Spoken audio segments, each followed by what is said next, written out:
Hi, I'm Kevin Smith, and I'm a geek. Now I'm the technical definition of geek, which is biting the heads off a chicken. Please don't add a dick in post. So how DIY is this? Because I really like the poster. I was wondering how involved you, or both of you, either of you, gotten involved in this, like this whole marketing aspect. And it's a funny question because like a movie like this, like we're right out of film school and we're making this movie kind of as a joke among our friends. I think a lot of the same way you were making Clerks, like this is for me and my buddies, and if they laugh, then it's a success. And so it's not like the kind of thing we were making thinking that we needed to make an image that's going to get people interested in it. So thinking about the film from that point of view is like completely backwards from where we were before. But I think it's cool. I think making this poster, we were trying to do something that wasn't ostentatious and super violent, but gave you a sense that there was a darkness and kind of a mystery to it. And I think this is very cool, like what we wound up with. It's like it tells a story of a guy who's kind of funny but maybe got something going on, and draws you in. I'm really happy with it. Like bureaucratic committee or anything. It's just like no, it's cool. In fact, working with Kevin on this stuff has been awesome. Everything we do, we just kind of send them, and they're like, "This is good. Keep going with this."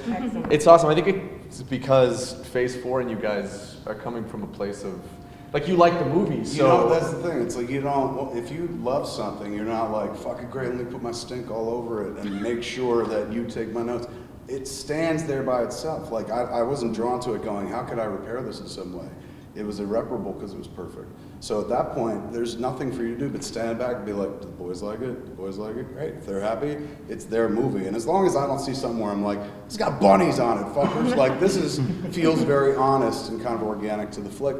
And I think it's interesting that you guys didn't think about key art because there's such a wonderful graphic presentation at the end during the credits with everybody's font from all the movies. Yeah. It's weird to me that you guys didn't have a poster in mind, but the one I saw on the website back in the day, which was just like the kind of drawn one, it was like artwork, looked like a couple lines. Yeah, it was like one of those old school clip art posters. Yeah. I like that. Well, we're obsessed with design. Right. We're completely obsessed with design. You can see it in the end of the film is all rip-offs of super famous movie openings. And in fact, we had a Clerks one there for a long time, and we took it out because we thought you would sue us. And that was before you bought the film. I'm not kidding, which is crazy. I was a little hurt when I watched the movie and there wasn't Clerks one. I was like, well, I didn't create the font, really. But it's kind of when you watch the credits, you see like the title treatment done in like a Back to the Future style, Pulp Fiction style. So there's such an eye to detail in terms of graphics that it's interesting that you guys to me that you didn't have like a poster image, but how could you? This isn't a movie that you can easily market. Obviously it's a kind of it's a Fabergé egg of sorts, because if somebody tries to give it a one-liner of just like this movie that takes the bully and shows you the human side of him, why he did it, nobody wants to know that. It seems tasteless. Yes. That was our biggest problem, is that when we finished the film, we were like, oh, this is so amazing for people who know us, and they know that me and my friends are good guys, and we're not out to make like a territorial film that's trading on the issues of school shooting and school violence.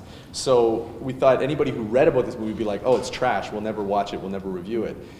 But then as soon as Kevin and Phase 4 were like, oh no, this is actually good, and there was that to Slam Dance. And Slam Dance gave us that award. It was like, it gave us a bridge to audiences where they would never tolerate this type of thing just as an idea. And it's been like the jumping off point for people to sit down and actually sit through the first 10 minutes and be like, oh, this isn't like exploitative, this isn't stupid, like, not to toot my own horn, I mean. It's not. I mean, that's the thing. You could easily put somebody off from watching it just by trying to describe the plot. But once it doesn't do it justice, you want to sit them down. So if any way, shape, or form I can help to be like, whoa, whoa, whoa, whoa, just give it a watch. Like, that's my job. It's not to come in and be like, let me show you how this shit's done. Because I'm sure he'd be like, you made cop out, sit over there.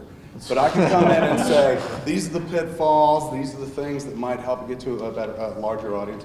And then the most important thing I can do is just advocate. Get on my social media, anywhere I go. Like when we do our panel, the Whole Age panel tomorrow night at the con, I'm going to show the trailer, and it's not necessarily a ComicCon audience movie, but at the same time, it so is. Well, when you watch them. the trailer, it's them. It's like holding up a mirror to some degree. I hope they don't get to the last act of who Well, in a lot of ways, I think what's cool about the characters in our film is that they don't have this type of massive gathering of young ostracized people, and I think that's something that we try to explore in the film. Like our two main characters are guys who don't really fit in and they're kind of pushed to the margins of their high school, and they're trying to get power.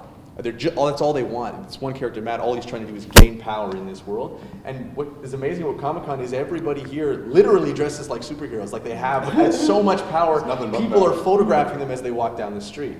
And it's the kind of thing that I think people can relate to just in its opposite. Like, oh man, I know what it's like to feel the way like these characters feel. Thank God I'm here in San Diego.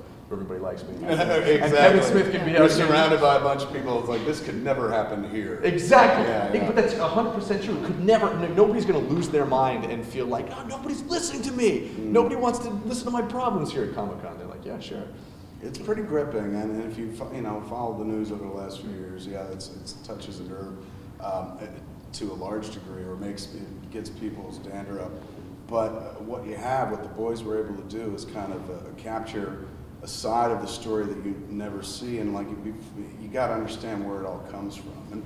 And we've seen many people, or many Linda Ellerbee type PBS specials on why bullying is bad. I think that shit goes down like medicine, particularly to the people it's meant for. Like, no real bully is going to watch a PBS special and be like, you're right, I'm horrible. No real victim is going to watch that and feel like this is somehow helping me. Exactly. Ever. This movie is actually, it's on the other side of that. It is kind of more helpful than one of those. I would imagine if you're somebody who is a bullier and you see something like this, more so than a documentary, or, kind of the portrayal that's good, that they'll always capture for the media, which is a little safer than this. Like, what I love about the movie as well is it's fucking dangerous. Like, I always find myself going, it's going to play for everybody, but Matt will very quickly jump in and be able to say, like, it's got balls to it. Like, that's why I was so happy to be attached to it. Like, I haven't had balls on anything I've done in a long time cinematically, so to stand next to somebody who's just like, fuck it, I'm gonna go out there. If somebody punches me in the face for it, so be it. Boom, and make his art, like, that's inspiring. That's why I got in the game in the first place. So it's nice to be around that. It's nice to see somebody who's like, I'm gonna tackle this subject matter, but I'm gonna do it in a way that just goes just a little bit further, not in terms of tastelessness, but a little bit in terms of bravery and courage, and putting a portrayal out there that is so fucking realistic. The only thing that saves you from going like, fuck, this is happening right now, is it's set in Canada, where it could probably never happen. Right. That's what makes it science fiction. That's why we're there. Yeah, right. Yeah, it's a science fiction movie. Although most people who watch have no idea, except for our accents. I think a lot of people say, like, these guys have thick-ass Canadian accents. But you would notice that more, because you're kind of a Canada. You're a Canada head. It doesn't play like that. Like, everybody is Canada. Yeah, do you find that this is, the way you want to see yourself as sort of a, someone who wants to take people under your wing to be able to see young filmmakers and go, here's all the pitfalls that I hit. Don't let this happen to you. What do you see as your role? Absolutely. There's a Kevin Spacey-ish kind of pay it forward to it, because I got real fucking lucky and won the lottery with Clerks, and definitely. And I've always like gone out after the movies and been like, people could do this too. Anybody can fucking do this. So, it's nice to get to a point where there are enough people who follow what I do that I could be like, here, man, watch this as well. Like, advocate for somebody else's art.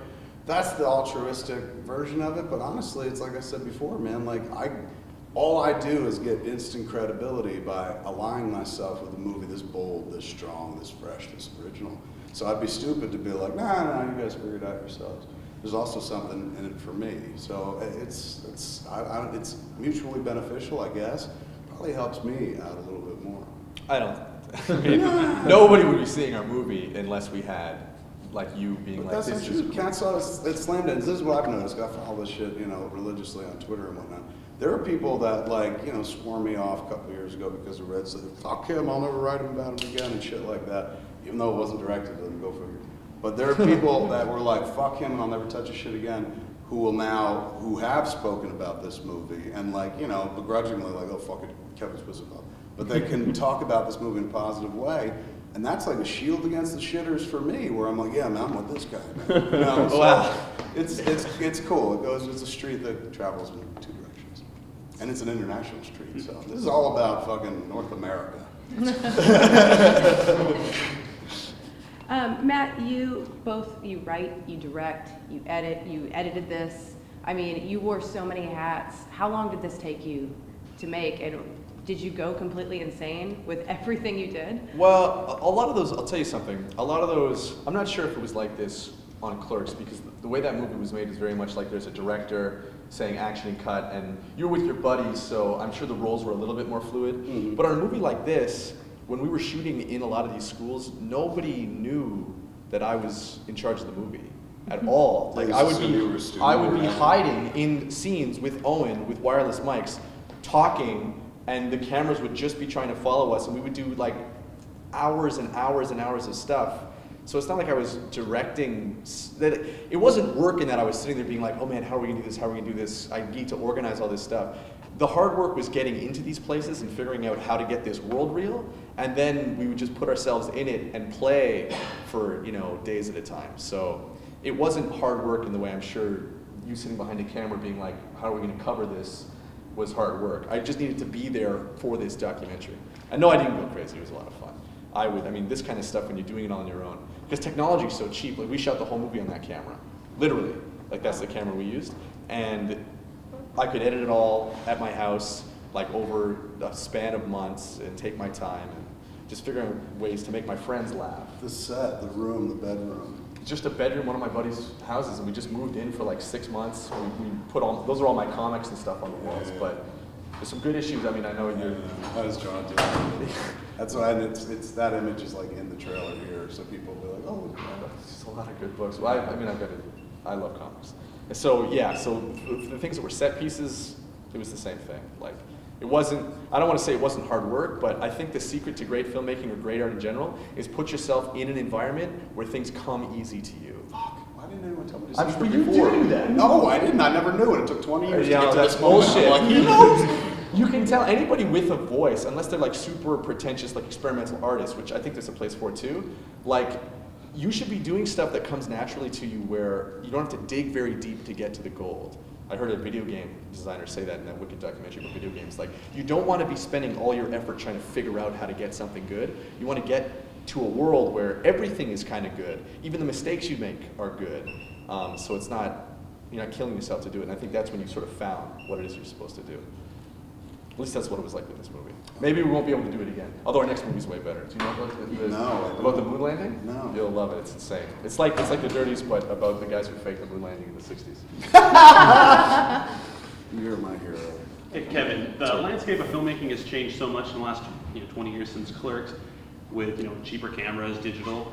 How do you think something like that would affect Clerks if you were to make it today? Would it be easier or harder? Would it be better? It'd be way easier and way cheaper. We could probably make the whole movie for like $2,000, less than $5,000. But it'd be way lost in the shuffle, because the democratization of the tech and the medium itself, where, back when we started, when you would tell people like, hey, we're gonna make an indie film, like, what are you talking about? We're gonna make a movie. Like, what the fuck are you can't make a movie? Shit like that.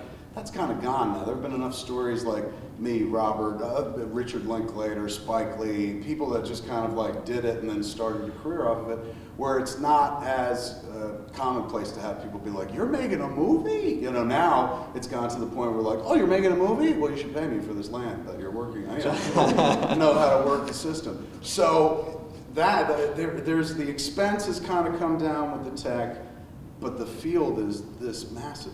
Like, we were able to pop in 1994 because there wasn't a shit ton compared to now. Like, now you're talking about, you don't even compete with what's at the multiplex. If you go to iTunes or Netflix or Hulu, you click on indie or horror or any of these categories that you tend to gravitate toward, and you're like, oh, I'm gonna kick back, watch something. You see a sea, an ocean of films starring named actors that you've never heard of before. And I fucking pay attention to a lot of shit. I do a weekly entertainment show, so I keep my ear to the ground about what's being made. And to see those movies like that just popping up there and like premiere here, you just realize it's a way different world, man. People don't all gun for the theater anymore. Some cats are just like, I'm happy to get it to this stage of the game. So I wouldn't have popped in this environment, whatsoever. I'd be one of many people. Thank God I did back when I did it. And that's all I got on my side is longevity, really, at this point. So it's nice to do it when we did it. If I'd done it now, nobody would notice. I probably wouldn't even try to, find a theatrical release for it. I'd put it up on YouTube in a couple parts and stuff. What's nice is I sit down with so many younger filmmakers now. We do this podcast called Film School Fridays. When you talk to these cats, like, or when you go out and we've been touring with the movies, so we do Q&A after. You talk to these cats who are filmmakers who are like, I'm making a flick now with me and my friends. You're like, oh great, man, what's that? What is it? And they explain, they're like, it's a $1,500 zombie epic. You know, like, that's adorable. And they're like, here's the trailer, and it looks better than anything you ever made. Like, it's just rich and fucking beautiful, and you're like, oh, and you felt like you were being condescending there for a second. You're like, this is great, man. When are you going to submit this? Like, we submitted this. Where are we now on the next film? And you're like, how many films you made? They're like, 6. These guys just make flicks. They don't sit there and go like, I'm putting all my eggs in this one basket and fucking pulling the handle and hope it works out. That was the school of thought I came from. That's all we knew. Like, people had gone before me and done the same thing. Richard Linklater had done it with Slacker. Made this movie in the middle of nowhere, went somewhere, fucking somebody picked it up, his life changed. But it's different with these cats. They don't wait for a gatekeeper to go like, congratulations, all that time and effort was good. Here is the golden fucking egg. Well, that did kind of happen to us, though. You, yeah. Good for you. Literally, that's what happened. That did actually, and I was the egg giver. But in most cases, there is no fucking egg giver anymore. Right. In most cases, cats race to a finish line to get to a festival or a dream of theatrical distribution or distribution of any kind, not even just being in a theater anymore. Just somebody see my fucking movie. And you're lost in a sea of others, you know? It's like, as much as I love Clerks, at the same time I feel bad because it's the ship that launched 10,000 other ships that didn't ever reach a fucking port, you know? It's like, some people saw the journey I made and they're like, fuck, I'll make that journey too, it looks easy. And some cats didn't get that far. So I think I would have been one of those cats, dashed on the rocks, like distracted by a manatee. It was like, it's a mermaid, and my boat never would have hit the shore. The only reason I did was because this field was so wide open at that point. There was no competition like there is now. I mean, back when I was coming to this con in the beginning, next year will be 20 years. Top number, I think, was 30,000 in '95, maybe 40,000. Now, it's beyond that. It's triple that or something. And that's just in something like this. So even the audience for stuff like this is so massive, and there's so many places for them to go without fucking you having to be like, come to a movie theater. Get off your ass, come to a movie theater. That's why it's easy for me to step out of film, making film, because this is so much work to get somebody to leave the comfort of their home and go to a movie theater when they're like, dude, I could wait 3 weeks and I'd wait 2 minutes and I'll watch it on BitTorrent. Or whatever the hip version of BitTorrent is now, we're not supposed to talk about. Pirate Bay. Thank you. You're not supposed to fucking talk about it. So it's different. I would have been lost in the shuffle at this point. Thank God I went when I did. And that's why it's so like easy for me to be like, all right, I'm gonna fucking pay it forward, because I know I got lucky. My whole life I know I got lucky. So I want to help other people, because I know that dream, and you make that film, and you're not like going, I can't wait to make it, and we'll just watch it with my friends, and no one will ever see it beyond that. You know, so that we could always talk about what might have been. You want as many people as possible to see it. You know, that's why you do this film shit, man. It's communications medium. You're just hurling your message out in the void. I don't know why Matt did it, but I know why I did it. See if anybody else was out there who thought like me, felt like me, would get the shit that I was talking about. Now there's the internet, so thank God that didn't exist, because I never would have made Clerks if there was an internet. I would have been like, oh my God, Fleshlight. I just internet the whole time. But I was searching. I was trying to communicate with others and be like, this is what I think and feel and hope and shit. So that's what drove me to do it, and I think that's what drives a lot of people to do it. Some people want to do it because they're like, I can get rich and famous, which is ludicrous. You want to talk about winning the lottery? Like you didn't get a golden egg, you got a chocolate egg. The fucking golden egg is when you fucking make one of those movies like Blair Witch, which fucking makes $1 billion. But even that, I don't think could happen anymore. I mean, even a story like Paranormal Activity, which also came out of Slam Dance, even that wasn't really like, hey, you're now a millionaire, like, even the landscape for that is changing, because film marketing, you guys know all this stuff. Like now, to market movies cost so many, like dozens and dozens of millions of dollars that you can't, there is no more like instant success, now you're a superstar. That happens in television. It doesn't really happen in films in the same way it used to. That's another reason it's easy to walk away from film. It's too expensive to get it out there. The expense is no longer making the art, it's just communicating the art to a potential audience. That's where the true expense is. We have this movie Jane's telling about, super groovy cartoon movie, which has been toured around the country. Doing great with it, because we take it from place to place as opposed to carpet bomb market. And that movie cost $69,000 to make. Very inexpensive. So the moment we started selling tickets, it was in the black. Now, if I wanted to take that movie into even 1,000 theaters in a multiplex, I'd have to spend minimum $2 million to let people know that we were going to open on just 1,000 screens, and then you spend a few more bucks, say we're open on 2,000 screens.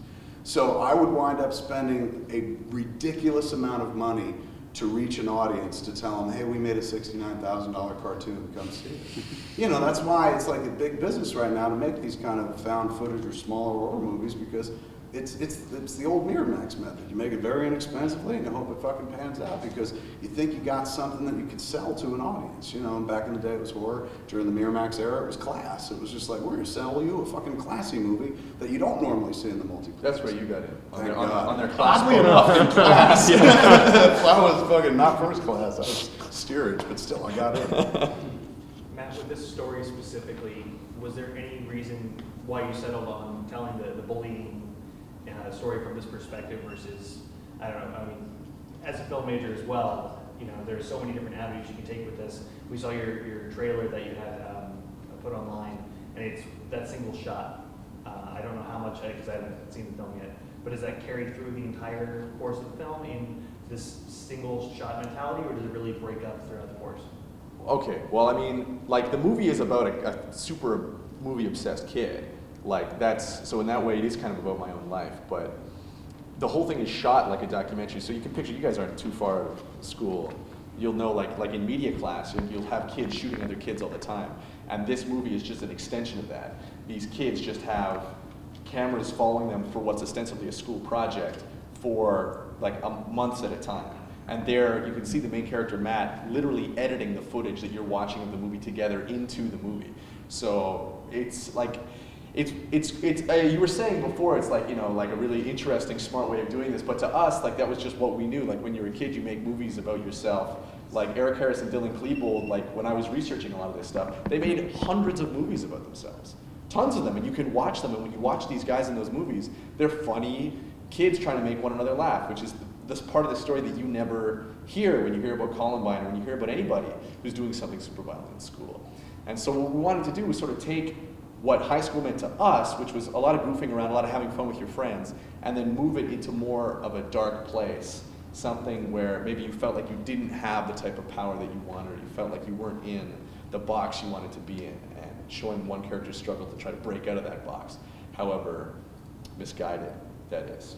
But, I mean, to answer your question about it being like one shot, I mean, that's not a creative decision. The decisions made in this movie are rarely creative, they're almost always functional. They're a function of what a kid would be able to shoot in a high school. And if it's one take, it's just because that's what we got. We never did second takes of anything because we shot it like a documentary. So when you see something, that was the only time we got it, because it's not like we could tell these people in a school, we're doing that again. Like, as soon as you see like a guy walk down the hall and say the same thing twice, kids will start being like, what the hell are they doing? Why are they doing this again? So I mean, that wasn't like, oh man, we're gonna do this in one shot, it's gonna be so wicked. It's gonna be like the beginning of, what's that Heston movie? Touch of Evil. Yeah, it's not like that at all. It was like, we would shoot, 8 hours a day, and that 15 minutes that was one shot was like, oh yeah, that's good what you said. That was One take edit. All right, guys, Yeah. one more question, and then we've got some other stuff we need to cover. So, Where do you see, given all the changing landscape of the film industry, where do you see Hammersmith Movie Club going in terms of like what you would like to envision for the movies you're creating for things? That's good takeover criterion, I think. Oh, yeah, that's the idea. I mean, because you know that Steven Spielberg and George Lucas made those dire predictions that they did. This USC panel has got a lot of coverage saying movie studios are going to implode, more people are going to watch movies for the first time on VOD, Yeah. in the near future. They said that at some film symposium, and people were like, holy shit, they predict the end of the movie business.